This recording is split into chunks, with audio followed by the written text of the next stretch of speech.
At 2:17 a.m., the sound stops. The refrigerator compressor that has hummed in the background of your life for years falls silent. Air handlers shut down. Streetlights blink once and vanish. In high-rise buildings, elevators freeze between floors. Across entire districts, substations trip offline in cascading sequence as protective relays isolate faults that no longer self-correct. Within seconds, a modern city, dense, electrified, algorithmically optimized, reverts to something fragile and analog. The first 72 hours after systemic collapse are not cinematic chaos. They are physics, chemistry, logistics, and human behavior unfolding with ruthless predictability. And if you misunderstand what actually fails first, you will prepare for the wrong threat, while the real one accelerates around you. When power loss is widespread and sustained, the danger is not darkness, it is interdependence. Electrical grids are engineered as synchronized networks operating at tightly controlled frequencies. When a large disturbance occurs, whether from equipment failure, natural disaster, geomagnetic disturbance, or cascading load imbalance, protective systems trip to prevent equipment destruction. This is not malfunction, it is design. But the grid's resilience depends on rapid rebalancing. If generation cannot match load within seconds, frequency deviates, turbines disengage, and automated protection isolates entire regions. Restoration is not as simple as flipping a switch. Black start procedures require specific generating stations capable of energizing transmission lines without external power. If those assets are unavailable or damaged, re-energization becomes a slow, staged process measured in hours or days. During that time, everything dependent on electricity begins to decay. Most people assume water will continue flowing. After all, gravity feeds reservoirs and municipal systems seem passive. The misunderstanding is subtle. While some systems use elevated tanks that provide temporary pressure, the majority of urban water distribution depends on electrically powered pumps to move water from treatment plants to storage and from storage to end users. Treatment itself requires power for filtration, ultraviolet disinfection, chemical dosing, and control systems. Without electricity, residual chlorine levels drop, pressure declines, and backflow risks increase. Within 24 to 48 hours, microbiological safety becomes uncertain. The hidden science is that water systems rely on positive pressure to prevent contamination. Once pressure falls below critical thresholds, external contaminants can infiltrate through microleaks. Evidence from past prolonged outages shows boil water advisories often follow extended blackouts. Survival implication: stored potable water is not a luxury. It is a buffer against microbial exposure that can incapacitate households precisely when medical services are constrained. Food follows a similar but slower curve. Refrigeration is a temperature control problem governed by thermodynamics. A typical refrigerator, unopened, can maintain safe temperatures for roughly 4 hours. A full freezer may hold sub-zero temperatures for up to 48 hours if sealed, but these are averages under ideal insulation conditions. Bacterial growth accelerates between 4 degrees Celsius and 60 degrees Celsius, the so-called danger zone. Misunderstanding arises when people equate cold to the touch with safe. Pathogenic bacteria, such as Salmonella or E. coli,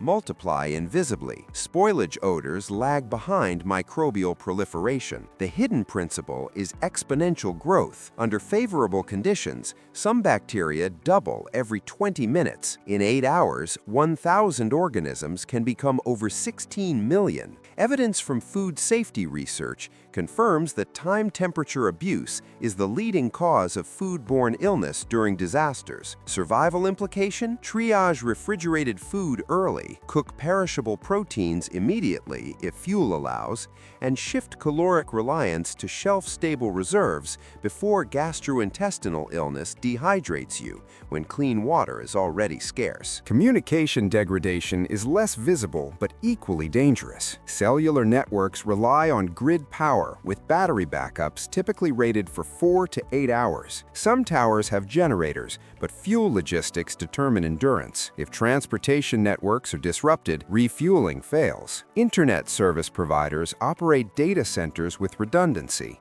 yet local distribution nodes and neighborhood amplifiers may not. The misunderstanding is believing that because a smartphone shows signal bars initially, the network is stable. In reality, as batteries deplete and generators exhaust diesel reserves, nodes drop sequentially. Network congestion compounds the issue as millions attempt simultaneous contact. Hidden science lies in load balancing and backhaul dependency. Even intact towers become useless if upstream fiber links lose power. Evidence from hurricane impact studies demonstrates that cellular service can degrade by over 50% within 24 hours in affected regions. Survival implication? Assume digital silence within a day and establish analog contingencies.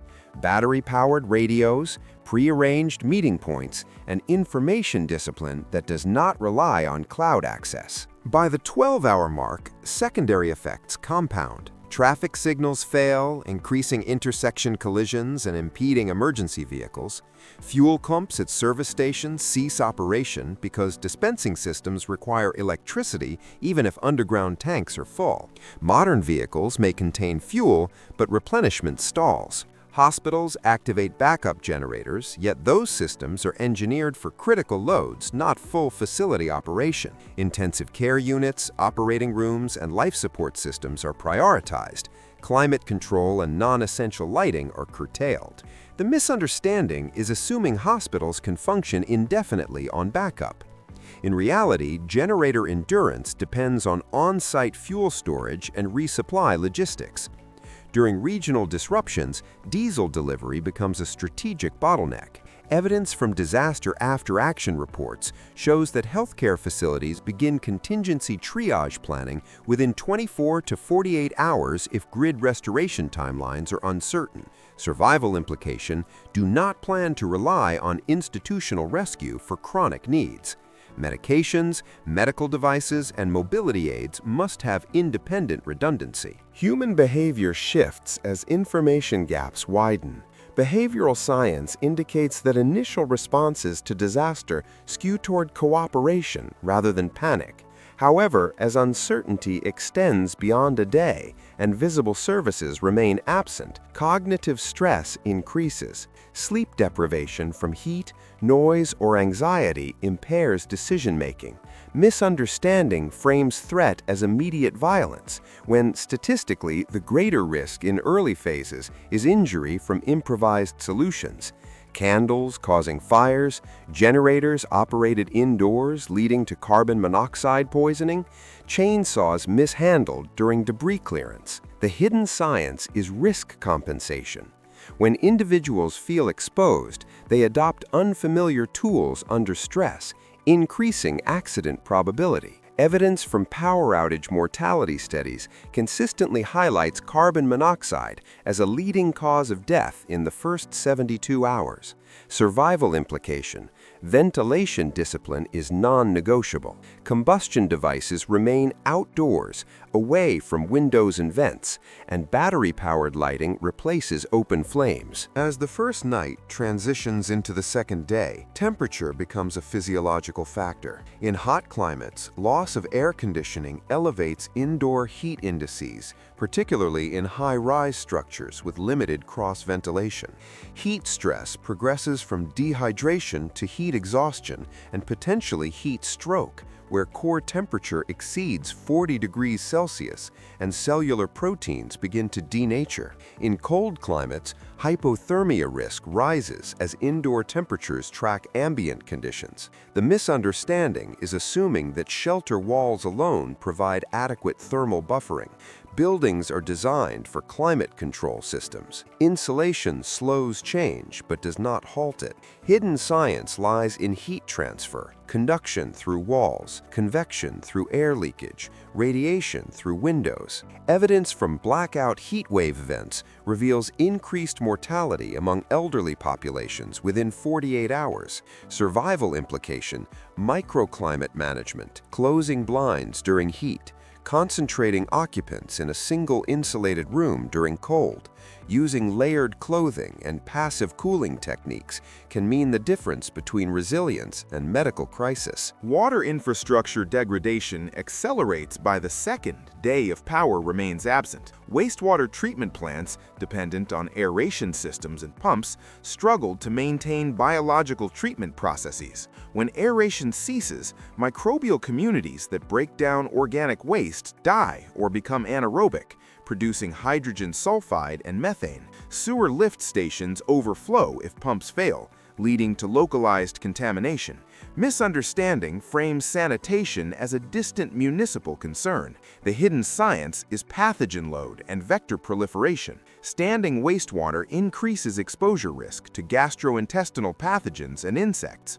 Evidence from flood and outage case studies demonstrates spikes in diarrheal illness following sanitation breakdown. Survival implication: household-level sanitation protocols, dedicated waste containers, sealed storage, and hand hygiene using stored water and alcohol-based sanitizers become primary defense mechanisms when municipal systems falter. Fuel logistics now emerge as a defining constraint. Transportation networks depend on synchronized supply chains, refineries, pipelines, distribution terminals, tanker trucks. Even if refineries continue limited operation, pipeline pumps require power. Without electricity, flow rates decline. Generators at critical sites consume diesel at predictable rates.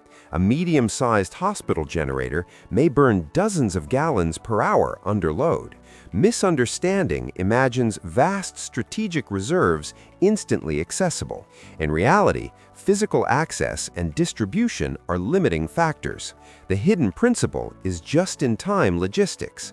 Modern economies minimize storage to reduce cost, not to maximize resilience. Evidence from regional blackouts shows fuel shortages appearing within 48 hours due to pump inoperability and panic purchasing once limited stations reopen. Survival implication: secure fuel for essential household generators before crisis. Store safely within legal guidelines and prioritize loads to extend runtime rather than attempting full home power restoration. By the 48-hour threshold, psychological stress intersects with material scarcity.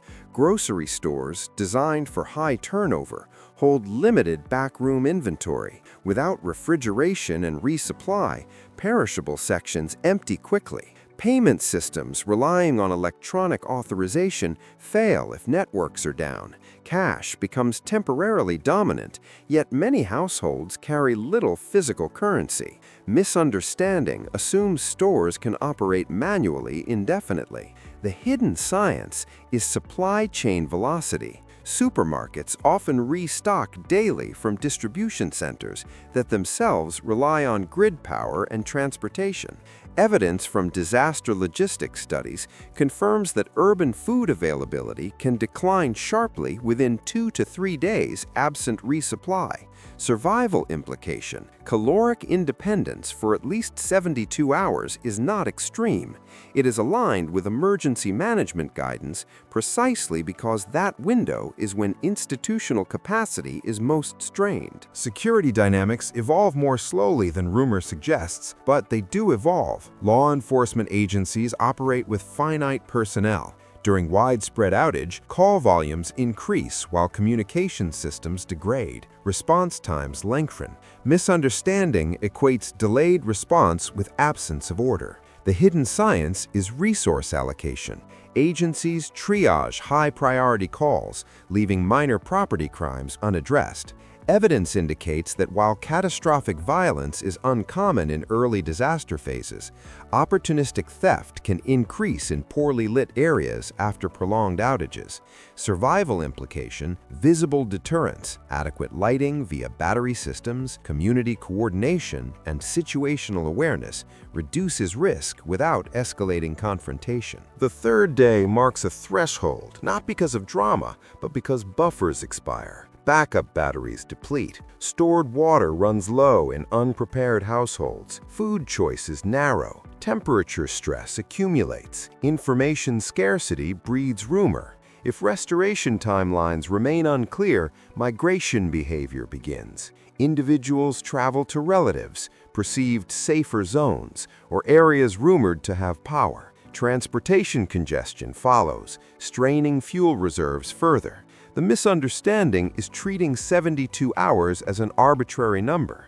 In emergency management doctrine, it represents the period during which individuals are expected to sustain themselves before external aid stabilizes systems. The hidden science is capacity lag. Mobilizing large-scale assistance requires staging, assessment, and resource routing, all of which depend on functional logistics and communication. Evidence from numerous natural disasters shows that meaningful restoration often begins within this window, but may not reach every neighborhood simultaneously. Survival implication: your objective is stability, not heroics. Reduce metabolic demands, conserve resources, maintain hygiene, and preserve cognitive clarity until infrastructure reactivation progresses. Yet escalation remains possible. If the initiating cause damaged physical infrastructure rather than merely interrupting power flow, restoration timelines extend. Transmission transformers are custom-built high-voltage components weighing hundreds of tons. Replacement can take months under normal conditions. While such scenarios are rare, their consequences are non-linear. Misunderstanding lies in assuming grid resilience equals rapid recovery in all cases. The hidden science is equipment specificity and manufacturing lead time. Evidence from industry analyses underscores that certain critical components lack immediate substitutes. Survival implication: layered preparedness. Water, food, medical supplies, communication alternatives should not assume rapid normalization. Transitioning beyond the third day requires reassessment. Are water advisories issued? Are partial grid restorations visible? Are fuel deliveries resuming? Adaptive strategy depends on observation grounded in evidence, not rumor. The first 72 hours are a test of whether preparation aligns with actual system vulnerabilities. Darkness is not the enemy. Ignorance of how tightly coupled modern life has become is. If you understand the engineering beneath convenience, you can anticipate failure modes and buffer against them. If you prepare for spectacle instead of systems, you will exhaust energy fighting shadows, while dehydration, contamination, heat stress, and logistical scarcity advance quietly. The clock does not measure fear, it measures decay rates, battery discharge curves, bacterial replication, fuel consumption, and human endurance. And in that arithmetic, precision is survival.